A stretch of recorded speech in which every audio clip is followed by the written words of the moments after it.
Como ter uma governança colaborativa que promova a geração de resultados. Este é o tema do nosso podcast de hoje, no segundo dia do L Summit 2025. Sabemos que a governança é o pilar de um ecossistema, porém, é muito mais do que reunião. O grupo precisa realmente ser engajado e entregar resultados para, de fato, impactar o território. Para essa nossa conversa, estamos recebendo dois convidados, Marlon Miriam, subsecretário de Florianópolis. Ai, gente, desculpa. De novo. Subsecretário. Não, mas eu não sou subsecretário. Ok. Posso começar só da minha parte? Você falou só da Prefeitura de Florianópolis? Melhor. Da Secretaria de Inovação de Florianópolis. E para a nossa conversa de hoje, estamos recebendo dois convidados, Marlon Miriam, da Secretaria de Inovação de Florianópolis, e Caio Zuchinelli, do Impact Hub. Sejam muito bem-vindos a essa conversa, fiquem à vontade, se apresentem para os nossos telespectadores. Boa tarde, sou Marlon Miriam, trabalho na Subsecretaria de Inovação de Florianópolis.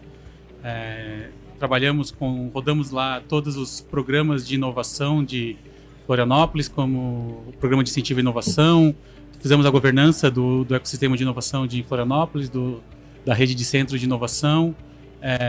Estamos atuando, né, desde a década de 80 aí, num ecossistema que vem crescendo e é um dos ecossistemas mais pujantes aí do país. Bom, eu sou o Caio, do Impact Hub. Também estou em Floripa, mas falo em nome da rede do Impact Hub hoje aqui. A gente está presente em mais ou menos 15 cidades do Brasil, 160 cidades do mundo. A gente trabalha mundo afora prestando apoio a empreendedores. E eu, mais especificamente, cuido do nosso portfólio de ecossistemas de desenvolvimento territorial no Impact Hub, que são projetos onde a gente trabalha articulação, apoio de atores, articulação dessas governanças. E apesar de estar em Floripa, trago mais o conhecimento e a experiência aí do ZALI, que a gente acompanhou por bastante tempo, dos outros ecossistemas que a gente ajudou o Brasil afora, e não de Floripa, para a gente diversificar um pouquinho a experiência, né? Por que a governança colaborativa é um pilar muito importante dos ecossistemas de inovação? Porque eu acho que inovação é sinônimo de colaboração, né? A gente não consegue fazer nada sozinho porque nenhum dos atores do ecossistema tem braço para fazer tudo sozinho. Então, a partir do momento que você distribui funções e dá para que todos tenham opiniões relevantes sobre as coisas que estão acontecendo no ecossistema, a gente dissipa os afazeres, né? E, ao mesmo tempo, as pessoas se reconhecem dentro do ecossistema. O ecossistema não vai caminhar se as pessoas que estão dentro dele não se sentirem pertencentes deles. Para ser pertencente, não pode ser eu sou um participante, não, eu sou uma voz ativa que colabora de forma ativa dentro do ecossistema. Então, isso eu acho que é importante para que a gente tenha um ecossistema, uma governança colaborativa que, no final, gere resultados, onde todos participam de forma integrada. Criar aquele senso de pertencimento, né, entre os atores. O senso de pertencimento é fundamental para que as coisas aconteçam, né? Exatamente. Eu concordo em gênero, número e grau, assim. E acho que tem um outro fator junto com esse, que alguém precisa organizar essa história, né? Então, todo mundo precisa ir junto, compartilhar um propósito e trabalhar junto, né? Acho que você falou muito bem, assim, as pessoas e as organizações, elas têm especialidades diferentes, não adianta fazer evento que é bom de fazer lei e vice-versa. Então, quando esse grupo está articulado, a coisa flui melhor, só que também não adianta botar dois eventos na mesma data, não adianta botar duas organizações parceiras brigando pelo mesmo recurso, né? O Ali tendo que dividir a sua atenção em duas empresas. Então, acredito que, além da articulação, da organização, disso tudo que você falou, da comunidade, tem um fator que é a gestão da história, né? E a governança, ela também faz esse papel e alguém precisa fazer. Que seja alguém engajado, conectado, articulado, e por isso entendo que é um pilar tão fundamental. Em todo grupo de trabalho existem conflitos, né? Algumas pessoas se destacam mais, outras, ainda que tenham um senso de pertencimento, não conseguem tanto espaço no dia a dia, na prática dos ecossistemas onde vocês estão inseridos. Como vocês costumam sanar esse tipo de conflito? Ou que estratégia vocês adotam para manter essas pessoas engajadas e fazendo com que elas se sintam relevantes dentro desse trabalho? Legal, acho que o primeiro passo para começar é entender que são pessoas, né? E antes do CNPJ, existe um CPF que está ali, representando aquela instituição, aquela empresa, aquele governo. Se não é o CNPJ, se não é através do interesse da agenda, da política do CNPJ, é através do interesse, da política, da agenda do CPF. E entendo que o primeiro passo para a gente trabalhar bem esses conflitos, gerenciar essas relações, é aceitar esse fato de que sim, os CPFs e os CNPJs têm interesses. E está tudo bem eles terem interesses. O que não está bem? Quando o interesse está debaixo do pano, quando essa coisa vai sendo jogada ali por imposição, mas se a gente bota na mesa e fala, ó, eu como prefeitura tenho essa agenda aqui no próximo ano, quero parceiros que me ajudem a fazer isso. Bora lá? Legal, esse interesse está junto com o ecossistema, então o ecossistema vai junto e está todo mundo trabalhando por aquele interesse e está tudo certo, né? Acho que esse é um dos primeiros pilares assim que eu vejo, que é você reconhecer os indivíduos que estão por trás, seja o CNPJ, seja o CPF, e trabalhar com base nisso, né? E aí fica muito mais fácil, assim, a impressão que eu tenho, a experiência que a gente traz é que desse jeito é muito mais fácil de ter conversas francas, ter conversas abertas, entender por que o conflito aconteceu em primeiro lugar, né? Foi um atrito em nome desse interesse. Quando eu falo interesse, não é interesse político necessariamente, mas às vezes motivação da pessoa, às vezes engajamento, às vezes o chefe dela que está mandando fazer alguma coisa, para entender o que aconteceu, né, e da onde o conflito surgiu, e também às claras, né, e com bastante transparência e colaboração resolver isso. Eu acho que no caso de Florianópolis tem um ponto muito crucial.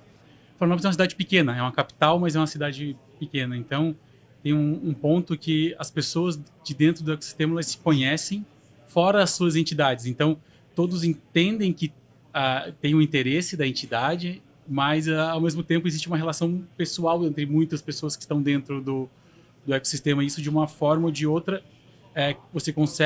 as pessoas conseguem entender que o ecossistema é maior que a minha entidade, né? Às vezes, em alguns locais, a gente conversa com as pessoas e as entidades têm essa dificuldade de entender que o ecossistema é maior do que elas, né? Então, eu acho que lá a gente consegue ter esse entendimento, todo mundo tem os seus interesses, né?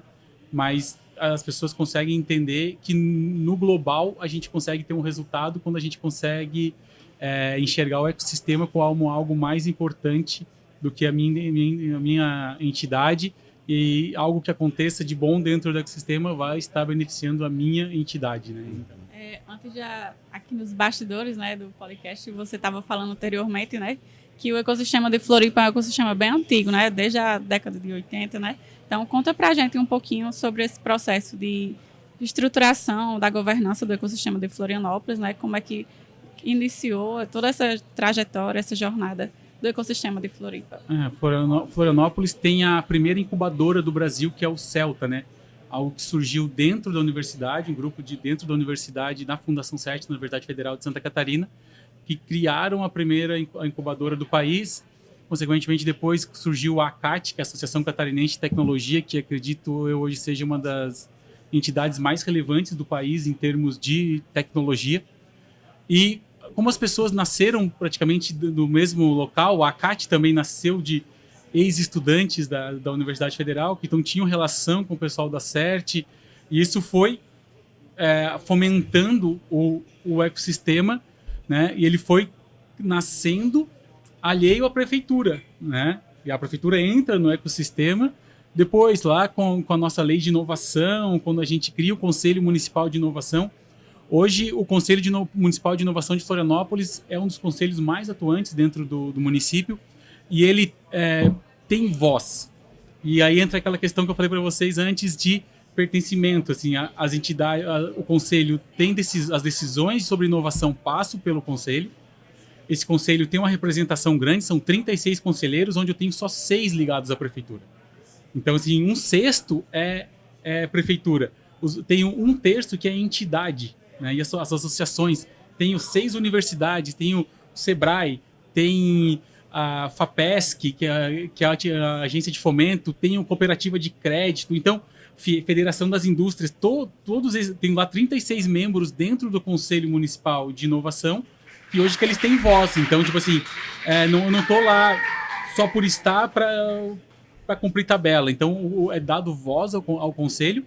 Ao mesmo tempo, as entidades mandam bons representantes, porque a gente também poderia ter um conselho onde as entidades não davam importância e colocam uma pessoa que não fala em nome da entidade e aí não consegue decidir nada. Então, a gente tem esse ponto interessante que as pessoas que fazem parte do nosso Conselho Municipal de Inovação são pessoas que representam realmente a entidade, então elas estão falando em nome da entidade. E, então, essa reunião dessas pessoas buscando melhorar o ecossistema faz com que a gente tenha tanto resultado como eu acredito que o nosso maior resultado em termos de premiação de ecossistema, no último Prêmio Nacional de Inovação, Florianópolis ganhou como o melhor ecossistema de grande porte do país.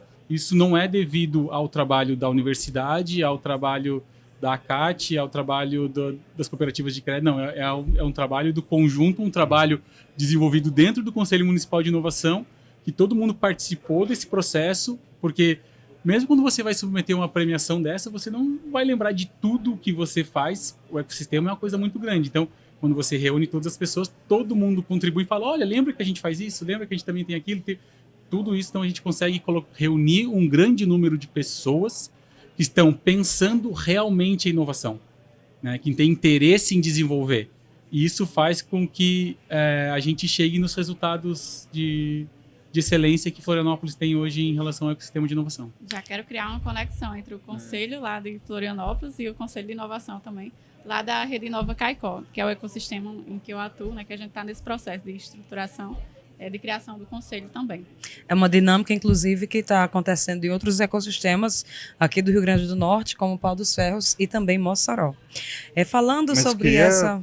dialogar com essa resposta, que eu acho que tem um ciclo virtuoso que é muito positivo, né? A gente tem falado muito do engajamento, né? E a gente começou falando de propósito da governança, os propósitos das instituições. Resultado é uma coisa que gera propósito, que é uma coisa de louco, né? Então, acho que isso, você falou assim, as instituições, elas mandam representantes que, de fato, as representam, que podem decidir, falar em nome, porque dá resultado, né? Porque chegou nessa... Eles estarem lá faz com que o conselho seja efetivo, e o conselho ser efetivo faz com que eles queiram estar lá. Eu acho que isso também é uma coisa que a gente volta e meia esquece quando está falando de governança, né? A gente vai para o aspecto da comunidade, do engajamento, do grupo, e esquece que tem que ser um grupo ativo, que trabalha, que dá resultado. Para a empresa, para a instituição, isso é o que vai fazer a diferença de fato, o representante estar lá, atuando ou não. Pode ser um grupo incrível, a melhor comunidade da cidade para ela estar, se não der resultado, vai ser só um churrasco, né? Não vai ser uma governança de inovação. Eu acho que isso não dá para esquecer também.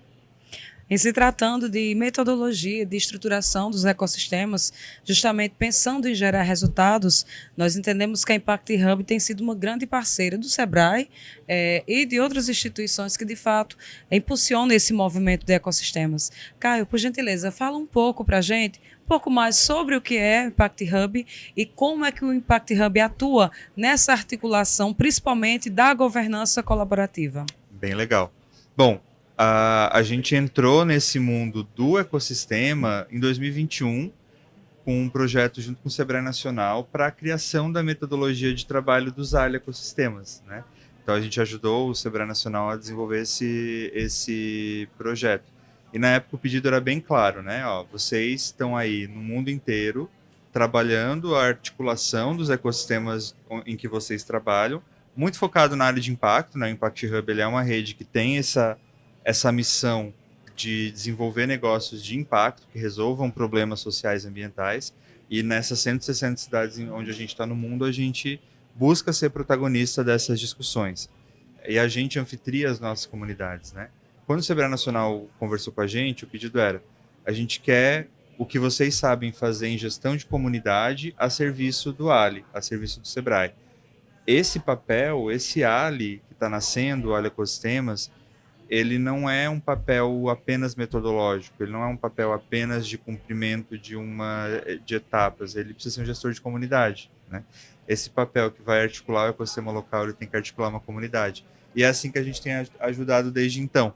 Mais do que a nossa atuação enquanto Impact Hub no ecossistema, a gente, junto com o Sebrae, tem atuado nesse apoio ao ecossistema através do ZALI e através de programas de gestão nacional, do Sebrae Nacional, mas sempre com essa lógica, colocar esse modus operandi de gestão de comunidade, congregação de grupos, formação de governanças, em prol de quem está lá na ponta fazendo, né? No processo, a gente aprendeu várias coisas muito interessantes, inclusive a gente criou o índice de senso de pertencimento, a gente estudou pra caramba durante esse processo do piloto e chegou nesse insight de que tem como medir o senso de pertencimento, assim como a gente mede o NPS, por exemplo, né, das empresas, e a gente entendeu que o pertencimento de uma comunidade ele é gerado por 3 fatores principais.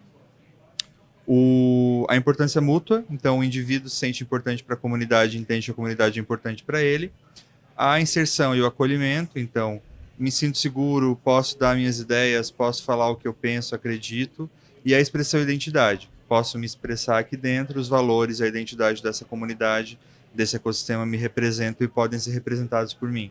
E é mais ou menos nesses 3 pilares que a gente atua em todos os projetos que a gente continua fazendo em ecossistemas. Isso vai desde o desenho e implementação de políticas públicas nacionais e locais, que a gente tem feito hoje, como consultoria mesmo, através de outros parceiros e do Sebrae Nacional, seja na articulação dos ecossistemas onde a gente trabalha, como é o caso lá em Floripa, em que a gente está liderando o processo junto com a prefeitura e outros parceiros para a criação da legislação estadual do ecossistema de negócios de impacto, né? Então, muito pautado por essa lógica. A gente poderia fazer um trabalho de salas fechadas, né? A gente podia fazer um trabalho de articulação de corredor, mas o que a gente está fazendo é criando uma comunidade de negócios de impacto que compartilha um propósito, uma identidade, que tem trabalhos, metas, rotinas em comum, ou seja, importância mútua, e que juntos vai lá bater na porta do governo do estado, da prefeitura e falar: vamos fazer essa política pública sair do papel, todo mundo junto, né? Então, isso é um dos exemplos do que a gente tem feito. A gente também trabalha com política pública de saúde em Campinas. A gente tem apoiado o Sebrae na implementação da Estratégia Nacional de Empreendedorismo Feminino, entre outras coisas que não são ELI, mas que partem da mesma lógica, de criar uma comunidade forte, engajada, consistente, que trabalha muito junto. Então, pegando o gancho da sua primeira fala, é importante mencionar o papel dos agentes locais de inovação dentro dessas governanças, né, como esse articulador, motivador para conseguir manter o grupo engajado e, de fato, com uma jornada bem estruturada para resultados. Eu sou fãzaço do Ali, eu acho que o Ali é uma invenção maravilhosa do Sebrae, o Ali Ecossistemas nem se fala, e lá no começo eu estava falando dos interesses, né, e propósitos, isso partindo do pressuposto de que todo mundo tem um interesse maior, né? E aí quando todo mundo tem um interesse maior, mas tem o seu interesse individual, às vezes faz falta alguém que não é nem de Pedro, nem de Paulo, para chegar e falar: vamos conversar todo mundo junto? Eu acho que o Ali é a pessoa que faz esse papel melhor. Eu só queria complementar rapidinho aqui, porque eu estou participando desse processo que ele falou agora sobre a lei de economia de impacto, que está sendo puxada pelo Impact Hub. Florianópolis, a gente tem a intenção agora de construir um centro de inovação de economia de impacto. Eu participei, fiz uma disciplina no mestrado agora esse ano, e a gente tinha que trazer um case real para a disciplina. E aí a gente trouxe a conceituação de um centro de economia de impacto. Ele surgiu até com uma ideia inicial de ser um centro de ESG, e uma reunião com os stakeholders, o Márcio do Impact Hub, que é quem está nesse processo, deu essa virada de chave para que a gente transformasse ele num centro de inovação de economia de impacto. Eu acho que, mesmo assim, ele como você falou, não é do Eli, mas é do Eli, porque a economia de impacto tem muita inovação dentro. A gente tem muita startup de impacto ali dentro que ela vai se agravar. Eu vou criar um ecossistema de impacto, mas esse ecossistema de impacto ele está dentro do Eli, que é algo maior ainda, né? Então, quando você vê que o Impact Hub está puxando uma ideia de política pública, você entende que essa governança, o quanto essa colaboração, quanto está enraizado isso dentro do Estado, porque está lá, eu participo desde então, do início do ano, desse processo, e a gente agora está num ponto de chegar com essa lei de economia de impacto para levar para o Executivo do Estado de Santa Catarina para que a gente desenvolva essa lei para que a gente tenha acesso a recursos e tudo aquilo que uma lei de economia de impacto traz para o Estado, né? Então, e é uma participação que, se não fosse o Impact Hub puxando esse caminho em Santa Catarina, né, quem sabe não viesse tão cedo do Estado essa intenção. Então, isso para mim é algo fantástico, assim, mostra como a gente trabalha em rede dentro do ecossistema, aí num ecossistema maior ainda de Santa Catarina, né? E para a gente finalizar aqui esse momento, esse nosso bate-papo, eu gostaria que vocês deixassem uma mensagem, uma frase final para as governanças dos ecossistemas de inovação de todo o Brasil. Para mim, eu acho que entender que a união faz a força, né? E que a colaboração é o ponto importante, dar voz e fazer as pessoas se sentirem pertencentes dessa governança. Não pegar para mim, não ter um dono do ecossistema, né? E levar a mensagem de que o ecossistema é de todo mundo, né? Mas tem alguém, como o Caio falou, que coordena. E às vezes essa pessoa e o coordenador não pode se enxergar como dono, né? Então eu acho que esse ponto é crucial para que tenha um desenvolvimento de um ecossistema pujante e forte. Pode ser um parágrafo ao invés de uma frase? Não, mentira. Acho que o conselho é que quanto mais a gente bota o outro no palco, mais alguém bota a gente no palco também, né? Então, quando a gente fala das governanças, geralmente vem essa coisa, mas estou trabalhando para o outro, mas isso vai te botar lá. Acho que essa é uma das grandes lições de Floripa, Santa Catarina. O trabalho pelo coletivo vai te impulsionar também. Então, se não é pelo amor, que seja pelo lucro lá na frente que você vai ter com o ecossistema pujante também, né? Então, acho que a grande lição, o grande objetivo vale a pena trabalhar pelo coletivo, não só pelo propósito, não só pelo amor, não só pela dedicação, mas porque, pragmaticamente falando, dá resultado também, né? Justamente. Muito obrigada pela valiosa contribuição de vocês. Para acompanhar mais assuntos relevantes como este, acompanhe os próximos episódios do nosso podcast.